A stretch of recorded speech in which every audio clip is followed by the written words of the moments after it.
Hi, I'm Bill O'Reilly. Thanks for watching us tonight. We have a powerful and important program, so I hope you stay through the whole thing. You won't be sorry. Buying political power. That is the subject of this evening's Talking Points memo.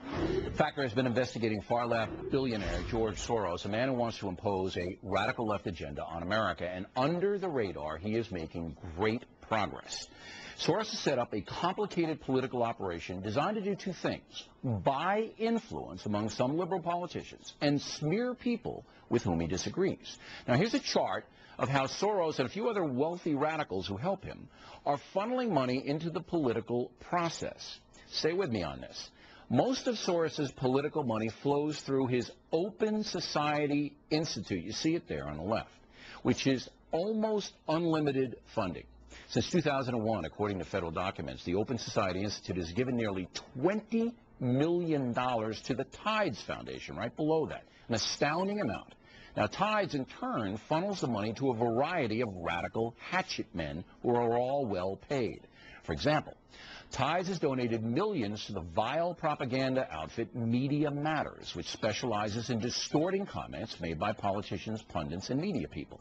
Media Matters is an internet site, but directly feeds its propaganda to some mainstream media people, including elements at NBC News, columnists Frank Rich and Paul Krugman at the New York Times, columnist Jonathan Alter at Newsweek, and Bill Moyers at PBS. In fact, as president of the Schumann Center Foundation, Moyers oversaw at least a $500,000 transfer of money to Media Matters. We'll have more on that tomorrow. Now, George Soros is also pouring money into the Center for American Progress, run by former Clinton aide John Podesta, and the Democracy Alliance Group, both of which fund Media Matters as well. So you can see an enormous amount of money this Media Matters has control of. Finally, George Soros has given the radical left organization Move On many, many millions of dollars. This group actively supports liberal politicians like Howard Dean and John Edwards. It also organizes demonstrations promoting left-wing causes.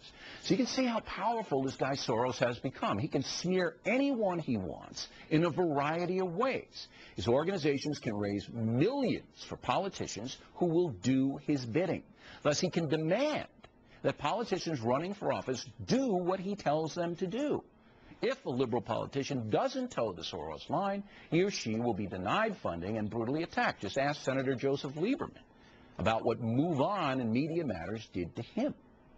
Now, Talking Points has reason to believe John Edwards is taking orders from the Soros group right now, and other Democratic politicians may be as well. The goal of George Soros, Peter Lewis, Susie Tompkins Buell, and other radical financiers is to buy a presidential election. By that I mean find and fund a candidate who will tacitly do what he or she is told to do. In the past, big business has been accused of doing just that. Now it is the likes of George Soros, an extremist who wants open borders, a one-world foreign policy, legalized drugs, euthanasia, and on and on. My book, Culture Warrior, documents the Soros policy and his tax-evading businesses located in Curacao and Bermuda. The really frightening thing about all this is that most Americans have never even heard of George Soros. This is off-the-chart dangerous, but completely legal under the McCain-Feingold Act. In the weeks to come, we'll have more on Soros and his operations, including naming more of the mainstream media that is actively helping him, which includes Rosie O'Donnell. And that is the memo. Now for the top story tonight, reaction to our investigation. Joining us now from Atlanta, Phil Kent, author of the book Foundations of Betrayal, How the Liberal Super-Rich Undermine America. And here in the studio, conservative radio talk show host Monica Crowley. Monica, begin with you. Did I leave anything out? No, I think you were right on. And you know what? This is an incredibly well-oiled, brilliantly orchestrated machine. And as you pointed out, it's also a brilliant way to get around the campaign finance laws in this country. You have one guy in George Soros. You had mentioned big business had been criticized for this stuff before. Here you've got all of this power in the hands of one guy because he's got $1 billion fortune where he can put his money wherever he wants. The problem is twofold. Number one, transparency. This guy's been able to fly under the radar for a long time before you just exposed him because the mainstream media protects him because they're on the same ideological page. Okay, and also because it's a complicated, you see where the money flow goes. Can you put that chart up again?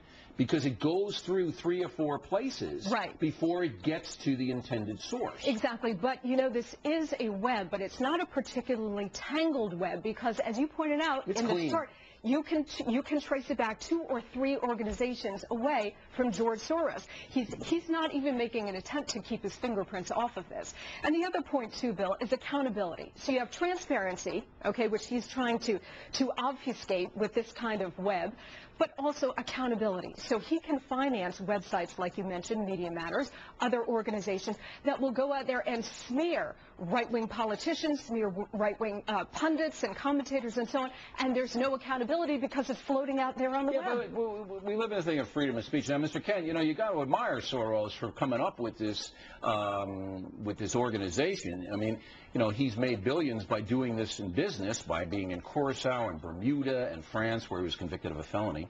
And he knows how to do this. He knows how to move the money around and use it to gain influence. And now he set his sights on changing the basic fabric of this country. Well, that's right. George Soros is really the Dr. Evil of the whole world of left-wing foundations. In fact, one of his most chilling quotes a few years ago was that the main obstacle to a stable and just world is the United States. He really hates this country, and he funds these things, as your chart points out, and open borders and even radical Islamic groups that defend suicide bombers. So this guy is all over the map. I didn't have that on there. Now, what's the radical Islamic group that defends suicide bombers? The American Arab Anti-Discrimination Committee Research Institute is a Soros recipient, and they've actually defended suicide bombers. And I've got this in my book, and how he funds La Raza, the race, the Open Borders advocacy he funds group, La Raza, we know that. Now, what is the intrusion of the mainstream media? Because you got some pretty big names. Bill Moyers. Wednesday night, he's going to take a big shot at the press on PBS. We know he's in bed with Soros. Rosie O'Donnell, not taken seriously, but certainly a platform every day on ABC.